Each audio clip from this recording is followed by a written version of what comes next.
Eh bien, bonjour. Encore une fois, c'est personne et on va parler aujourd'hui de démocratie et d'effet de groupe, de pensée de groupe, pardon. Donc, pour commencer, je vais vous parler d'un film que je vous conseille en même temps. Alors, c'est un film qui a été réalisé, si je dis pas de bêtises, dans des conditions un peu spéciales. Je vous invite à vous renseigner. C'est Eight Wonderland. Alors, je le prononce peut-être pas correctement. En gros, c'est le 8e pays imaginaire ou la 8e merveille. Ça peut être traduit différemment. Et je vous mettrai un lien vers la bande-annonce directement dans le descriptif. Alors je situe un peu l'histoire. C'est en gros un site internet. Alors ça développe plein d'idées ce film, mais là je vais rester sur une des idées du film.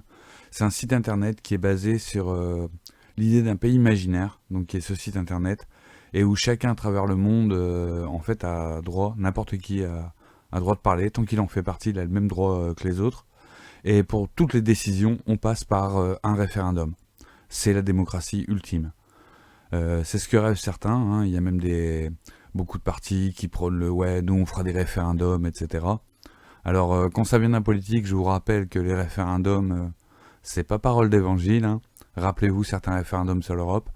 Donc, bon, voilà. Tout ça pour relativiser leurs promesses. Les promesses n'engagent que ceux qui les croient. Souvenez-vous toujours quand un politique vous parle de ce petit fait. Et donc, je vais continuer sur Eight Wonderland. Donc, le film suit ça. On suit l'essor du site qui devient une véritable puissance, qui menace les gens du G20, etc. Et qui change le monde, mais qui en route devient violent. Il y a des exécutions, etc. qui sont préparées. Et donc, tout ça c'est une dystopie. C'est-à-dire une idée utopique qui tourne mal. On appelle ça la dystopie dans la SF. Un exemple concret, c'est 1984. Et voilà, on imagine une idée qui tourne mal. Et là, donc, la démocratie ultime tourne mal et ça devient une espèce de dictature. La dictature du groupe. Et donc, je voulais vous parler aujourd'hui de la démocratie parce que c'est souvent la valeur ultime. D'ailleurs, quand vous discutez avec des amis, amusez-vous, on parle de démocratie. Ils vont défendre le tout. C'est la démocratie, c'est la valeur ultime. Souvent, on la défend. C'est rare les gens qui défendent pas la démocratie. Il y en a, hein. Mais c'est quand même assez rare. Donc vous laissez passer un petit moment, et ensuite vous parlez, tiens, comme ça, comme si c'était un autre sujet, est-ce que le groupe a toujours raison? Et là, non, le nombre n'a pas toujours raison. Ah, excusez-moi, petit SMS. Donc on va dire, le nombre et pas le groupe, parce que je dis le groupe, mais parce que je sais à quoi je vais penser. Et donc, est-ce que le nombre a toujours raison? Et là, on va vous répondre non, justement, l'individualité, etc. C'est super intéressant. Et là, confrontez-les au fait que, bah oui, mais n'empêche, si tu me dis ça, mais par la démocratie, c'est pourtant le nombre que tu mets en avant. Et si je vous parle de ça, c'est parce qu'il y a un phénomène en sociologie qui s'appelle la pensée de groupe. Alors je vérifie, pareil, je mettrai le lien Wikipédia dans le descriptif de la vidéo, et qui explique qu'en gros, quand on est en groupe, d'abord, il y a ce concept de normalité, on essaye d'être comme les autres, etc., et d'arriver au consensus, c'est-à-dire on va plus ou moins implicitement commencer à voter ce qu'on pense que tous les autres vont voter. Donc déjà, ça crée un changement dans votre décision inconscient, qui est quand même assez puissant. Et tout ça, ça inclut des conséquences, alors qu'ils sont super bien écrits dans le wiki. Je le regarde en même temps et je vous conseille d'aller le voir. Et notamment, bon, le groupe se sent vulnérable, etc.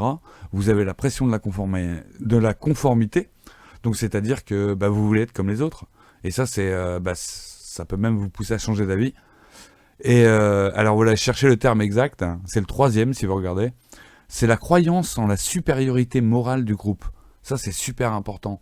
Vous regardez le nombre de gens quand ils argumentent, oui, mais moralement, c'est pas acceptable et tout. C'est parce que l'idée de masse, c'est ce qu'on appelle la pensée unique. C'est que l'idée de masse, c'est que moralement, c'est pas acceptable, donc moralement, c'est pas acceptable. Et il n'y a même plus à en discuter. Et ça, c'est, je pense, le plus grand danger auquel doit faire face, justement, la démocratie. Parce que la démocratie, le problème, c'est que c'est le groupe. Et le groupe, il est manipulable. Le groupe, il y a l'effet mouton. Et on se rend bien compte, il n'y a qu'à avoir une foule qui réagit. Il n'y a pas plus idiot qu'une foule qui réagit. Vous êtes seul face à un danger, bon, il y a la panique, etc. Mais il y a de fortes chances que vous soyez moins en danger que si vous êtes au milieu d'une foule. Parce que voilà, si vous êtes déjà retrouvé dans un mouvement de foule, excusez-moi pour les bruits de SMS, ça prouve que c'est de l'impro en même temps, hein. Dans les mouvements de foule, et vous vous rendez compte que vous êtes bousculé, etc. Et puis que les gens autour de vous, ils paniquent parce que les gens autour d'eux paniquent. Donc ça, c'est tout ça, je cherche le terme, j'y arrive pas. C'est pas grave, tout ça, ça se refile. Voilà, c'est contagieux, enfin. Je sais pas pourquoi j'ai bloqué sur ce mot. Et donc, Ça fait que moi, je me méfie toujours des référendums et tout. Il y a les dangers du populisme, etc. Et je pense que il y a comme ça, il y a des faits qu'il faut mettre en corrélation avec ce qu'on veut. Et c'est vrai que là, ce qu'on appelle la pensée de groupe, c'est vraiment quelque chose à toujours prendre en compte quand on parle de démocratie, que ce soit Nuit debout, etc. Hein, c'est super intéressant. Mais voilà, en plus d'être confronté à la réalité, parfois, il y a aussi le problème des gens qui votent. Alors là, c'est plus individuel. Mais je vous prends un exemple concret tout bête. Quand vous êtes dans un gouvernement, donc imaginons que toutes les décisions soient votées comme ça, tout le monde à chaque fois son mot à dire. Bon, ou que ça serait chiant d'être appelé tous les 5 minutes, tiens viens, il faut voter pour un truc.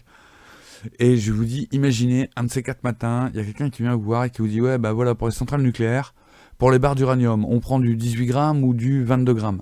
Alors vous emmerdez pas à vérifier, c'est des chiffres complètement bidons que je vous sors. Vous voyez répondre à cette question, comme ça là, à chaud? Bah non, parce que voilà, il faut des connaissances spécifiques et tout. Et c'est aussi un des buts de la démocratie, pour ça qu'on a délégué le pouvoir à un moment, parce que les gens étaient censés... voilà, on se dit, toi, j'ai confiance, toi, tu maîtrises ce sujet que moi, je maîtrise pas, et donc, fais au mieux pour que ça aille bien, pour l'intérêt général. Et voilà, quoi. Cette démocratie ultime, elle oublierait totalement ça. Ça aussi, c'est hyper dangereux. Et puis, pareil, quoi. Si au bout d'un moment, on dit, écoute, pour voter, il y a que les gens qui s'y connaissent un minimum ou qui ont accès, est-ce que c'est vraiment juste? Il y a toujours la question de qui décide, qui est capable de. Donc voilà, encore une fois, ça ouvre la piste à plein de réflexions. Donc je vous invite à me donner dans les commentaires vos avis perso. Et puis maintenant, ça sera un peu la conclusion à toutes mes vidéos. Encore une fois, tout ça, c'est personne qui le dit, donc ça n'a peut-être pas d'importance.